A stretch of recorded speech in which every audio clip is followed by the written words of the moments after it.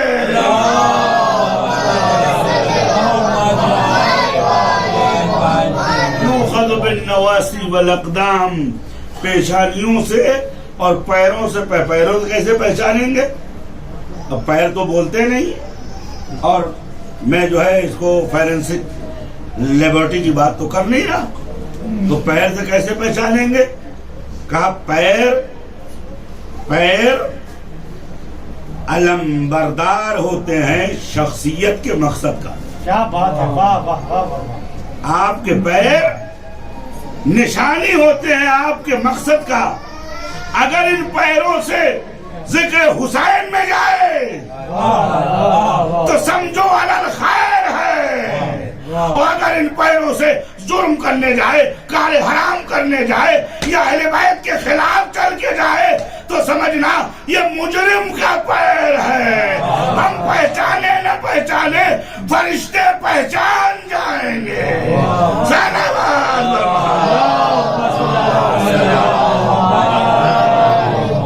صلوات پڑھتے ہیں۔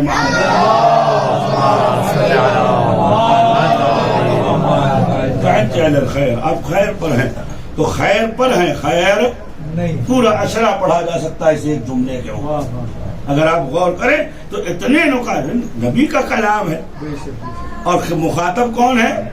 ام سلمہ۔ ان کو مخاطب نہیں کیا، انہیں مخاطب کیا۔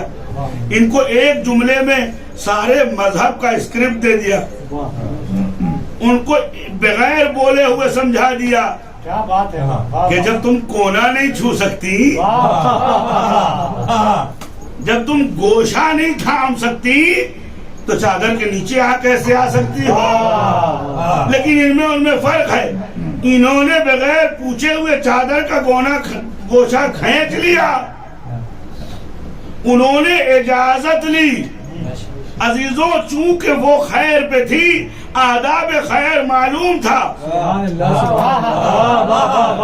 اب تک جو آیا سلام کر کے آیا، تو یہ بغیر اجازت کے کیسے آ سکتی تھی؟ آواز آئی، اے ام سلمہ تم خیر پہ ہو، تمہارا انداز، تمہارا اطوار، تمہارا ادب، تمہارا اخلاق یہ بتاتا ہے کہ تم خیر پر ہو۔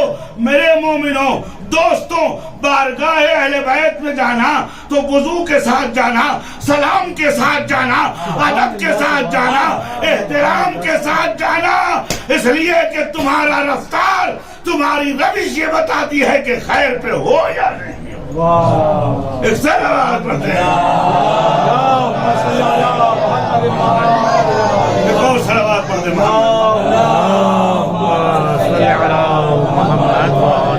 اس سلسلے کی اپنی ہدایت کے لیے ایک جملہ کہتا ہوں۔ امام جعفر صادق علیہ السلام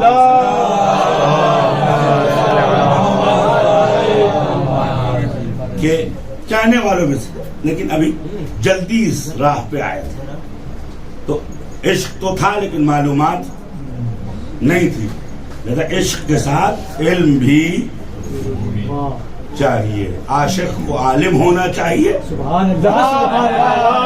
اور عالم کو عاشق ہونا چاہیے۔ صلوات پڑھ دیں محمد۔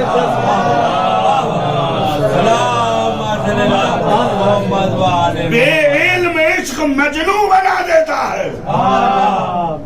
نہیں، میری بات سمجھو، جاہل کا عشق مجنون بنا دیتا ہے، عالم کا عشق بہلول بنا دیتا ہے۔ عاشق بھی ہونے کے لیے عالم ہونا ضروری ہے، اور عالم ہونے کے لیے عاشق ہونا ضروری ہے. اگر علم ہو عشق نہ ہو تو شیطان ہو جاتا ہے انسان. صلوات پڑھ محمد.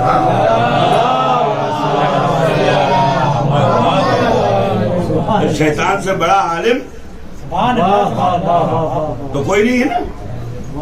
اپنی صنف میں شیطانوں کی قوم میں شیطان سے بڑا کوئی عالم نہیں ہے. علم تو تھا لیکن عشق نہیں تھا, لہذا گمراہ ہو گیا. لیکن ایک بات کہتا چلوں, شیطان جیسا بھی ہے اس کی ایک بات بڑی اچھی ہے. ایک دن ایک جگہ سے گزری, بہار الانوار کی روایت ہے, ایک جگہ سے گزر رہا تھا, کچھ لوگ مولا علی علیہ السلام کو برا بھلا کہہ رہے تھے. تو شیطان فوراً انسانی شکل میں آیا. انہوں نے کہا کہ تمہیں ادب نہیں, تہذیب نہیں, علی کو برا بھلا کہہ رہے ہو. اب برا بھلا میں کہہ رہا ہوں لیکن وہاں لفظ سب استعمال ہوا ہے. لفظ سب کہ گالی گلوچ کہتے ہیں ریاض باللہ کم بدہن نقل کفر کفر نہ باشا. تو وہ لوگ سب کر رہے تھے مولا علی علیہ السلام کو. تو شیطان کو برداشت نہ ہوا, وہ انسانی شکل میں آ گیا. یعنی بات اتنی بری تھی کہ شیطان کو بھی بری لگ گئی. بات اتنی خراب تھی کہ شیطان کو بھی خراب لگ گئی. اب وہ آیا, اس نے کہا تم علی کی برائی کر رہے ہو, علی کے خلاف بول رہے ہو. تو نے کہا آپ تو شیطان ہیں, ہم سمجھتے تھے کہ آپ سب سے بڑے دشمن ہوں گے علی کے.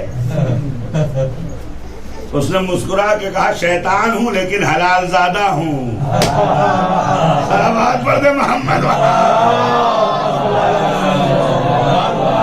ایک اور صلوات پڑھ دے محمد.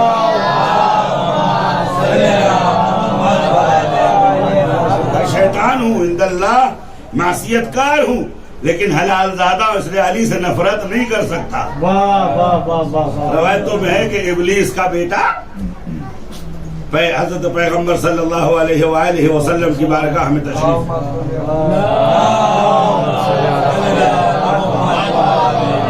آیا.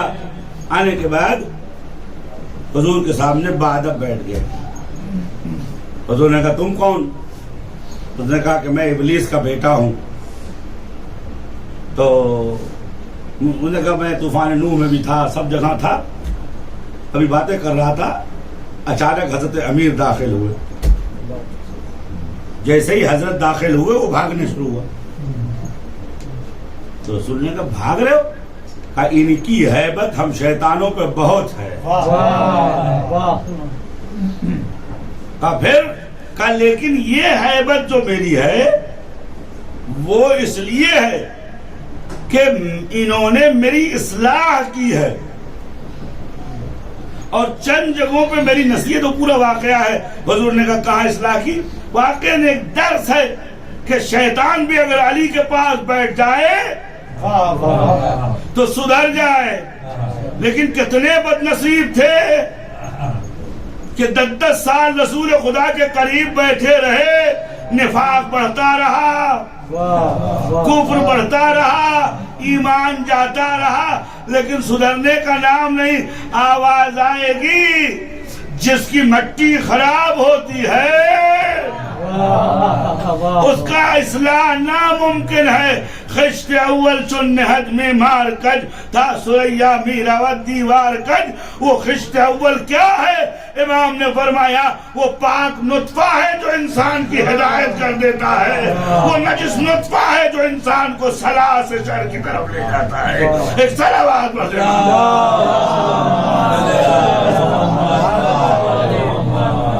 تو اب یہ خیر, تو حضور نے فرمایا کہ اگر خیر لو تجسد الخیر, اگر کبھی خیر مجسم ہو جائے, لکان ابنتی فاطمہ الزہرا,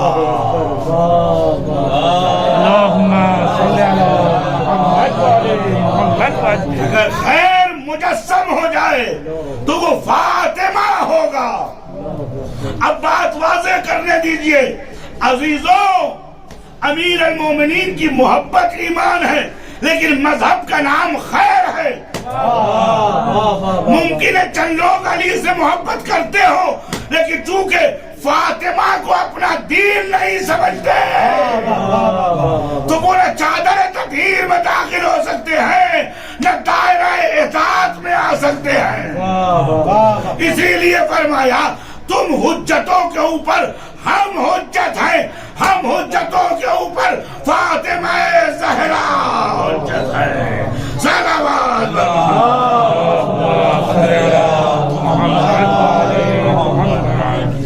تو اب میری تمہید مکمل ہوئی کہ بی بی نے پیغمبر نے فرمایا کہ امام کتنے ہیں؟ 12. خلیفہ کتنے ہیں؟ 12. تو اب سب مانتے ہیں.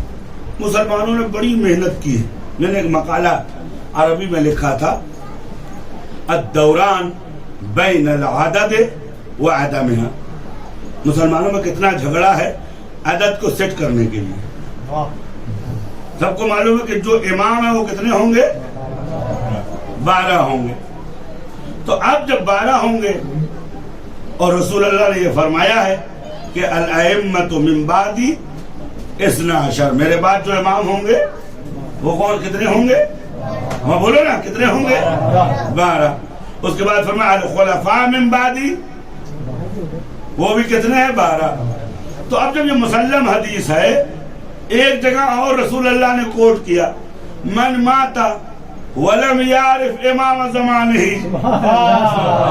ماتا میتتن جاہلیہ, جو اس دنیا سے اٹھے اور اپنے وقت کے امام کو نہ پہچانتا ہو تو وہ جاہل یعنی کافر کی موت مرے گا.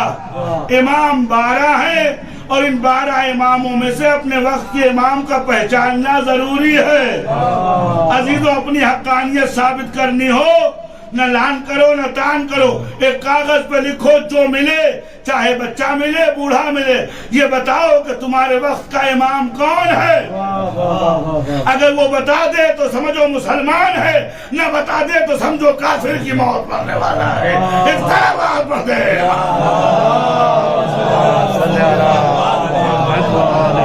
ایک اور صلوات پڑھتے ہیں. امام 12 ہے, بڑی محنت ہوئی ہے. اب عدد کیسے پوری کریں؟ جتنے فرقے ہیں مسلمانوں میں سب نے عدد پوری کرنے کے لیے پریشان ہیں. اب عدد کیسے پوری کی؟ 12 چاہیے نا. تو اب انہوں نے کہا کہ بھائی 4 خلفاء, 4 خلفاء. اس کے بعد کس کو جوڑا؟ امام حسن علیہ السلام کو. 5 امیر شوم شام کو جوڑا. 6 اب اس کے بعد بنی امیہ میں 13 حاکم پیدا ہو, 13 بادشاہ گزرے. 13 اور 6 کتنے ہو گئے؟ 19 یا 20. لہذا یہ بھی نہیں بات بنی. 12 امام کون ہے؟ کہ بنی عباس. اس میں کتنے خلفاء گزرے؟ 33.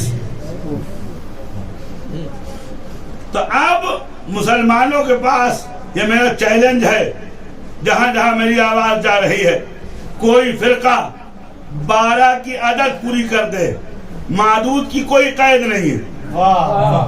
معدود کی قید نکالیں گے تو کوئی سالم نظر ہی نہیں آئے گا. صلوات پڑھتے محمد. کوئی فرقہ 12 کی عدد پیش کر دے, اگر 12 کی عدد متصل پیش کر دی تو میں اپنا امامہ اتار کے رکھ دوں گا اور اپنا دین چھوڑ دوں گا اور تمہارے دین کی تبلیغ کروں گا.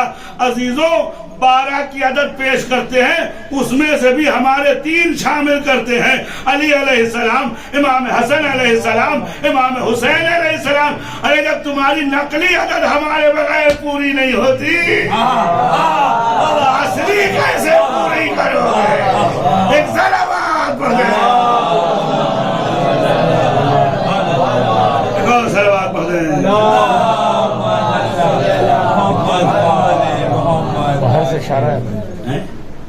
انہوں نے کہا کہ مختصر کر دو, 45 منٹ ہو گیا. اچھا تھا, صلوات پڑھیے محمد.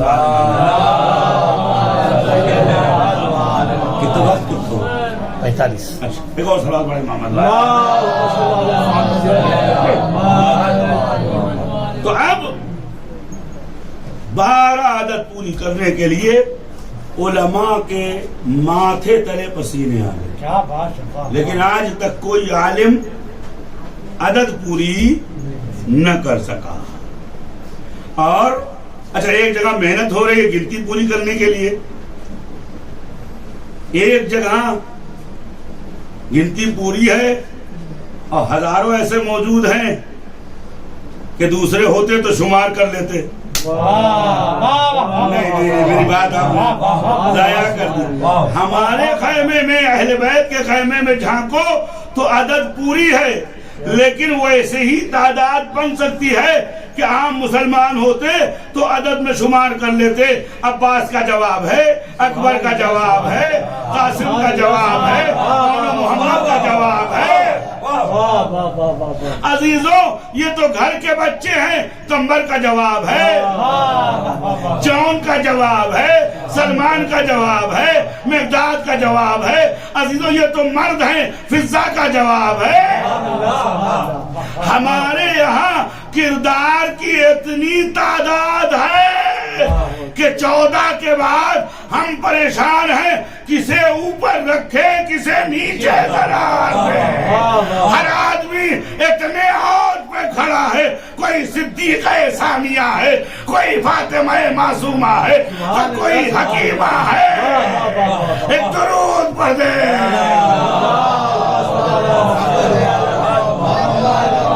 صلوات پڑھ دے. یہ عدد کا معاملہ ہے. بہت سی سربستہ باتیں ہیں اس سلسلے میں. یقین مانے کم سے کم 10-15 مجلسیں پڑھی جائیں تب جا کے یہ بات واضح ہوگی کہ رسول نے فرمایا کہ امام کتنے ہیں؟ 12. اور جس پہ انگلی رکھ دو وہ وقت کا محمد و حیدر ہے. کوئی ایک دھبا یا داغ ان کے پوشاک وجود پر نہ لگا سکتا, اور آج تک ان کی قداست کے اوپر کوئی انگلی نہ اٹھا سکا.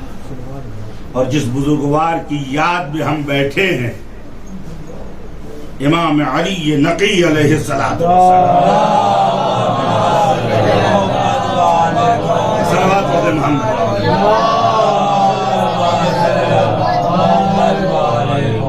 امام علی نقی علیہ السلام کوئی معمولی شخصیت نہیں ہے. کل تھوڑی سی گفتگو میں نے ٹیرس پہ کی تھی. اب ظاہر سی بات ہے کہ مجلس امام علی نقی کی ہے, لوگ ٹائم دے رہے ہیں. صلوات پڑھیں محمد. مجھے ٹائم دینے کے بجائے اپنا ٹائم صحیح کیجئے. صلوات پڑھیں محمد. مجھے 8:30 بجے خبر تھی, میں مسلح میں 8:30 بجے سے 9:30 تک بیٹھا رہا. تو ٹائم آپ کو دینا چاہیے, مجھے نہیں. صلوات پڑھیں محمد. یہ لوگ کہاں تھے جب ہم یہاں تھے؟ کیا بات ہے, تب آپ کو ٹائم نظر آ رہا ہے. صلوات پڑھیے محمد. ایک اور صلوات پڑھیں محمد.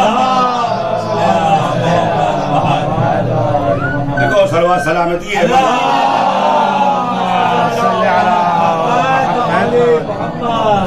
تو اب امام علی نقی علیہ السلام کی زندگی کے 2-3 گوشے بیان کروں اور 2 جملے مسائل و بات کو تمام کروں کہ کوئی معمولی شخصیت, کوئی کسی کا بھی کوئی نظیر آج تک عالم میں قائم نہیں ہو سکی. کسی بھی امام, بے شک بے شک, سب بے نظیر ہیں. اور اس سے بڑی عدم نظیریت یہ ہے کہ ان کے علاوہ کوئی دوسرا ان کے مقابلے میں کھڑا نہیں ہو سکتا. اور یہ 14 ہیں لیکن ایک ہے. سبحان اللہ, سبحان اللہ. ایک ہیں لیکن 14 ہیں. دوسروں کے ہاں فلاں امام نے ایک فتوے میں یہ کہا, فلاں امام نے دوسرے فتوے میں یہ کہا. ایک امام کے ایک ہی مسئلے میں 12 فتوے ہیں. اب ہمارے جیسا سیدھا سادہ آدمی چکرا جاتا کہ یہ والا ہے کہ یہ والا ہے کہ یہ والا ہے. بعد میں علماء کہتے تو کو معلوم ہونا چاہیے کہ یہ آخری ٹائم کا تھا, یہ مکے کا تھا, یہ مدینے کا تھا, یہ فلاں جگہ تھا, یہ دھما کا جگہ تھا. کیوں؟ اس لیے کہ آپس میں اتنے اختلاف ہیں. عزیزوں, اگر مسلمانوں کے ہاں نظر ڈالو مختصر عدد ہے اماموں کی، اور اختلاف کی فہرست بہت طولانی ہے، آج تک مسلمان پریشان ہے، لیکن ہمارے پاس امامت کی فہرست بہت طولانی ہے، 14 معصوم ہیں، 12 امام ہیں، لیکن ان کے حکم اول تو فتویٰ نہیں دیتے، فتویٰ غیر معصوم دیتا ہے، معصوم حکم الہی بیان کرتا ہے۔ ایک صلوات پڑھ دیں۔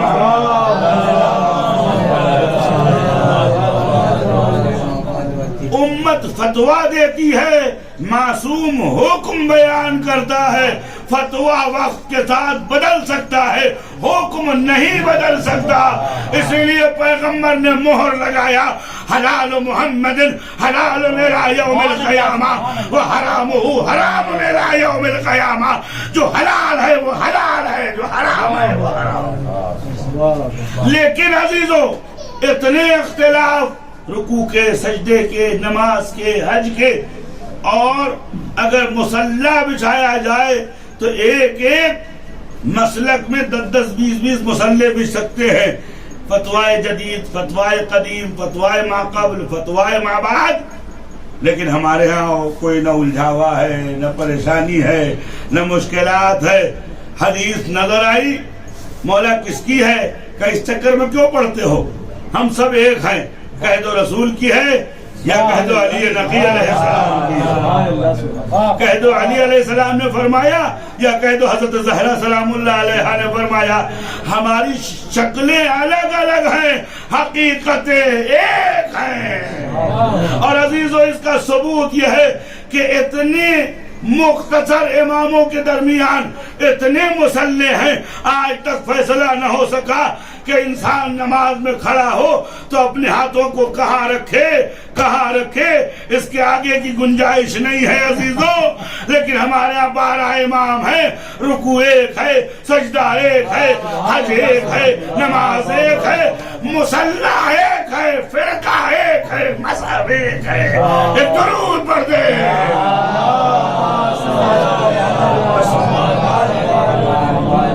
امام علی نقی علیہ السلام، اس زمانے میں آپ جیتے تھے، اس زمانے میں آپ نے آنکھ کھولی، اس زمانے میں اس دنیا میں آپ نے قدم رکھا کہ جب خطرناک ترین دور تھا اسلام کا۔ امام علیہ السلام نے اس دور میں امامت کا ایسا نمونہ پیش کیا کہ تمام سیاست مدار انگوش بدندہ رہ گئے کہ کس طریقے سے ان کی اسٹریٹجیز کو ہم ختم کر سکیں، اور امام کو ہر طریقے سے تکلیف دی گئی۔ امام علیہ السلام 11 سال یا 12 سال مدینے میں تمام تبلیغی زمینیں فراہم کر چکے تھے، 20 سال آپ کو نظر بند رکھا گیا، لیکن اس سے پہلے آپ نے سارا انتظام کر لیا تھا۔ 20 سال نظر بند ہونے کے باوجود 8ویں امام کے بعد نہ کوئی فرقہ بنا، نہ کوئی مذہب بنا، نہ کوئی گروہ نے اختلاف کیا۔ جو امام رضا کو مانتا ہے وہ 12 امامی ہے عزیزوں۔ اسی لیے جب آپ زیارت پڑھتے ہیں تو پہلے کربلا سے شروع کرتے ہیں، کربلا سے شروع کرتے ہیں، السلام علیکہ یا ابا عبداللہ، لیکن 8ویں امام پر جا کر آپ مڑ جاتے ہیں، بتانا یہ چاہتے ہیں امام حسین کی زیارت کے لیے وہابی بھی جاتا ہے، دیوبندی بھی جاتا ہے، شری شریف بھی جاتے ہیں، شش امامی بھی جاتا ہے، ہفت امامی بھی جاتا ہے، لیکن حسین سے چل کر جو رضا تک پہنچ گیا وہ 12 امامی بھی ہے، اہل جنت بھی ہے۔ صلوات بر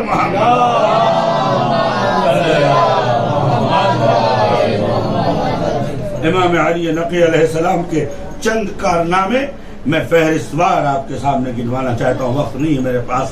پہلا کارنامہ امام علیہ السلام کا یہ ہے کہ جس زمانے میں تمام حکام جور، فسق و فجور میں مبتلا تھے، آپ نے تقوی اور پرہیزگاری کی ایک مثال قائم۔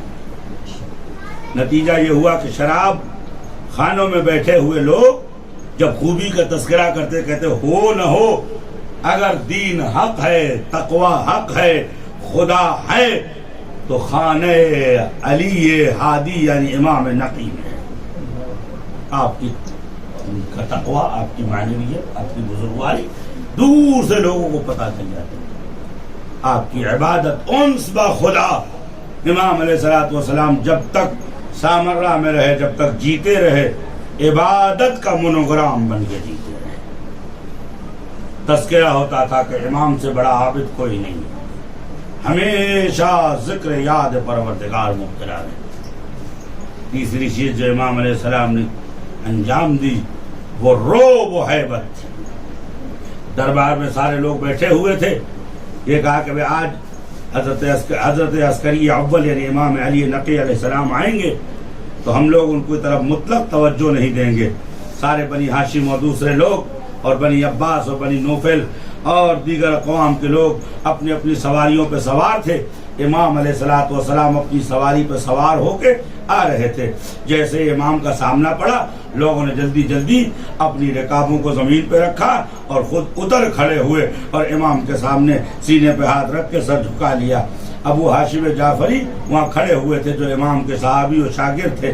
جب امام چلے گئے تو انہوں نے کہا کہ یہ تو غلطی سے ہو گیا لیکن اب ان کا احترام نہیں کریں گے. ابو ہاشم جعفری نے کہا مگر تمہارے اختیار میں ہے کہ ان کا احترام نہ کرو. یہ وہ ہیں جو اپنے چہرے کے روب و جلالت سے تمہیں رکوع کی حد تک جھکا سکتے ہیں. اور تم طے کر لو اور اگر ناکام ہو جانا تو علی ولی اللہ پڑھ لینا. صلوات پڑھنا. سب نے طے کیا کہ اب آئیں گے تو ہم توجہ نہیں دیں گے.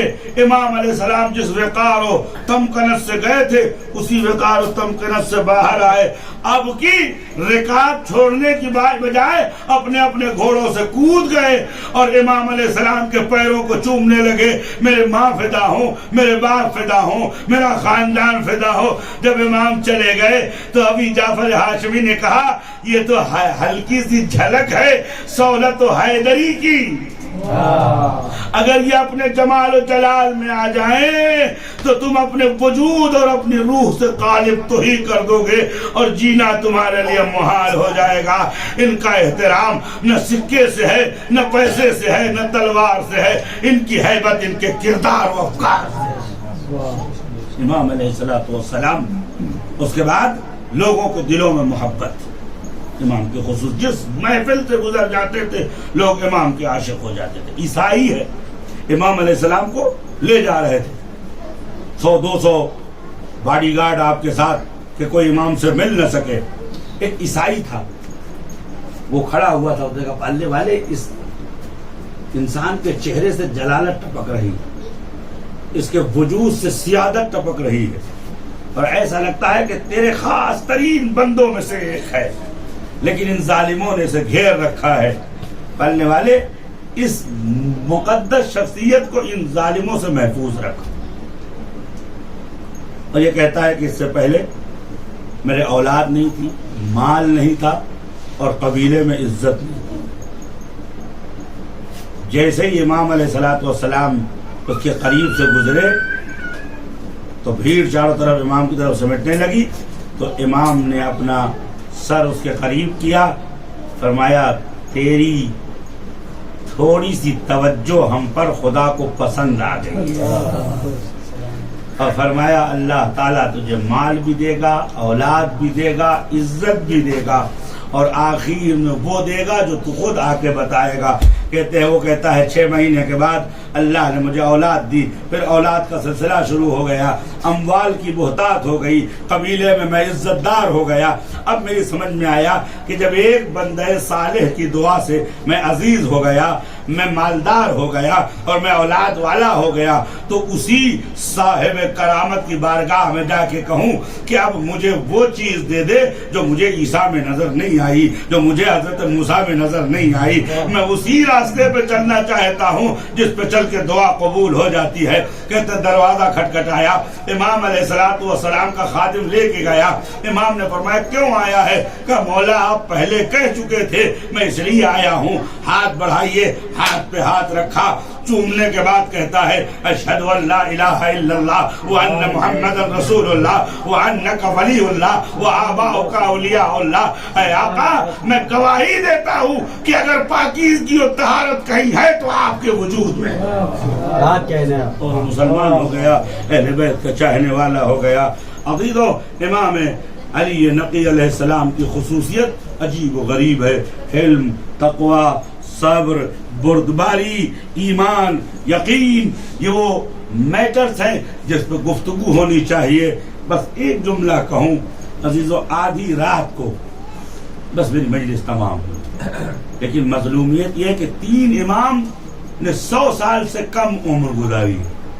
ان 3 اماموں کی مجموعی عمر ملا کے 100 سال نہیں ہوتی۔ امام علی نقی علیہ السلام، امام حضرت تقی علیہ السلام، اور امام حضرت سلام اللہ علیہ سلام العسکری علیہ السلام۔ ایک 28 سال، ایک 25 سال، ایک 41 یا 42 سال۔ عزیزو، اب مظلومیت کی کا اندازہ ہے، کم سے کم معمولی عمر 40-50 سال 60 سال ہوتی ہے۔ 3 امام کی مجموعی حیات کا جو کی عدد ہے وہ 100 سال سے کم ہے۔ کتنا ظلم برداشت کیا ہوگا کہ 100 سال کے اندر 3 نسل امام کی ختم ہو گئی، اور آدھے سے زیادہ زندگی زندانوں میں گزری، نظر بند رہ کے گزری، تب عید و جلا وطنی میں گزری۔ آدھی رات کو امام علیہ السلام مشغول عبادت تھے۔ ملعون متوکل شراب کے نشے میں دھت تھا، مست تھا، اور ناچنے والے اور گانے والے دف و ستار بجا رہے تھے، پوری محفل اس کی بھری ہوئی تھی۔ اچانک اس نے کہا کہ جاؤ علی ہادی کو میرے پاس لے آؤ۔ لوگوں نے کہا فرزند رسول ہیں، سید ہے، اولاد پیغمبر ہیں، امام ہیں، انہیں کیا ضرورت ہے اس نجس و فاسد جگہ پہ بلانے کی؟ اس نے کہا نہیں، ان کو بلاؤ تاکہ ان کو پتا چلے کہ حکومت میری ہے۔ امام علیہ السلام مشغول عبادت تھے۔ 300 ظالموں نے امام علیہ السلام کو گھر سے گرفتار کیا، امام کو دربار میں لے آئے۔ اب جو دربار میں لے آئے میرے دوستوں، ملعون مست لا یعقل تھا، ہاتھ میں شراب کا پیالہ لیے ہوئے تھا، اور یہ کہہ رہا تھا کہ اے علی ہادی ہمارے پاس آ کے بیٹھو۔ ایک اچانک امام علی نقی کی آنکھوں سے آنسو جاری ہو گیا۔ عزیزوں، میری سمجھ میں جو آ رہا ہے وہ یہ ہے، عجب نہیں آواز دی ہو پھوپھی اماں، اگر آپ دربار ابن زیاد میں پہنچی، وہ ملعون در حال میں خاری و شراب خاری تھا، تو یہ آپ کا بیٹا بھی یہاں موجود ہے۔ عزیزوں، اس کے بعد ملعون نے حد کر دی، شراب کا کاسا امام کی طرف بڑھایا۔ امام علیہ السلام، عزیزوں، شیعہ اگر سوچ کے مر جائے تو کافی ہے کہ امام معصوم کی طرف شراب کا کاسا بڑھایا جائے۔ امام علیہ السلام نے ایک نظر ڈالی، آنکھوں سے آنسو جاری تھا، فرمایا ما خالط واللہ فی لحومنا ولا دماءنا، خدا کی قسم ہم وہ خاندان ہے کہ ہمارے وجود میں کبھی شراب نے آمیزش نہیں پائی۔ ملعون کہتا اگر پی نہیں سکتے ہو تو کچھ شعر سناؤ۔ امام علیہ السلام نے فرمایا میرا کام نہیں ہے ایسی بری محفلوں میں بیٹھ کے شعر پڑھنا۔ شاعروں، اہل بیت کے چاہنے والوں، جب اہل ولا کی مجلس میں بیٹھ کے اشعار حکمت آمیز پڑھنا تو مظلومیت امام علی نقی کو یاد کر لینا اور کہنا آقا تم پر سلام ہو، وہ فاسق و فاجر شراب کے نشے میں ڈوبا ہوا امام علیہ السلام سے کہہ رہا ہے کچھ سنائیے۔ امام علیہ السلام تھوڑی دیر تک خاموش رہے، اس نے کہا آپ کو سنانا پڑے گا، الیاذ باللہ، یا یہ شراب ہاتھ میں لینی پڑے گی۔ بس عزیزو 2 جملے، لیکن امام ہوتا ہے۔ امام نے ایک قصیدہ پڑھا، اس کو سننے کے بعد پوری محفل کا نشہ حرن ہو گیا۔ سب روتے روتے بے ہوش ہو گئے۔ امام نے 2 جملے میں آپ کے سامنے پیش کرتا ہوں۔ فرماتے ہیں ایک زمانہ تھا کہ سروں پہ تاج ہوا کرتا تھا اور اونچی اونچی حویلیوں میں جیا کرتے تھے، چاروں طرف سے ان کے خادم ہوتے تھے، ہر طرف سے پکوان اور کھانے آتے تھے، مرغن غذائیں تھی، اور ان کے اور پبلک کے درمیان پردہ تھا، بڑے ناز و نعمت میں ڈوبے ہوئے تھے۔ لیکن اس اونچی حویلی سے ایک دن قبر میں پہنچا دیے گئے، اور اس قبر میں پہنچنے کے بعد منادی نے ندا دیا، وہ تاج کہاں ہے، وہ شان کہاں ہے، وہ شوکت کہاں ہے، وہ عزت کہاں ہے؟ اچانک قبر نے بولنا شروع کیا، وہ چہرے جو کل تک مشک و عنبر میں ڈوبے ہوتے تھے آج وہ کیڑوں کی غذا ہے، وہ بدن کہ جو آب ریشم پہ سوتا تھا آج وہ مٹی میں مل رہا ہے۔ اس کے بعد امام نے آستین سے آنسو پوچھا، پوری محفل منقلب ہو گئی تھی۔ امام علیہ السلام آگے بڑھے، ایک چاہنے والے نے کہا آقا انہوں نے اتنی بڑی جسارت کی ہے، کچھ تو فرمائیے۔ بس ایک آیت پڑھی، فرمایا تمتعوا فی دارکم 3 ایام، 3 دن کے بعد عذاب نازل ہوگا۔ متوکل کے بیٹے نے 3 دن کے بعد اسی محفل شراب میں اسے مار ڈالا، لیکن امام کی آنکھوں میں آنسو تھا، رو رہے تھے۔ کیوں؟ اس لیے کہ امام کو کوفہ اور شام کا دربار یاد آ رہا تھا۔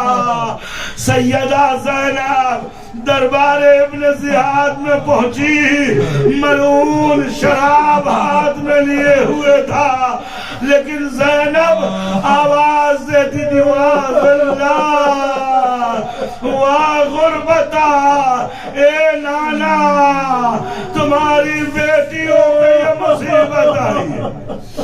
اور آخری جملہ مجلس تمام عزیزوں، لیکن جب دربار یزید میں یہ کارواں پہنچا تو حد ہو گئی۔ ملعون شراب پی رہا تھا، شطرنج کھیل رہا تھا۔ عزیزوں زینب کبریٰ کھڑی دیکھ رہی تھی۔ اب جو آپ نے رونا شروع کیا تو ملعون نے دندان مبارک پر چھڑی مارنی شروع کی۔ زینب نے نالا کیا، اے میرے بھیا کہاں محفل آئے تطہیر، کہاں محفل شراب، اے میرے بھیا زینب تیرے دین کو بچانے کے لیے ہر حد سے گزرنے کو تیار ہے۔ وَسَيَعْلَمُ الَّذِينَ ظَلَمُوا أَيَّ مُنْقَلَبٍ يَنْقَلِبُونَ أَلَا لَعْنَةُ اللَّهِ عَلَى قَوْمِ الظَّالِمِينَ مات من حسین۔ السلام علیکم ائمة الہدی ورحمۃ اللہ وبرکاتہ۔ استودعکم اللہ واقرأ علیکم السلام۔ آمنا باللہ وبالرسول وبما جئتم به ودللتم عليه اللهم فاكتبنا مع الشاهدين۔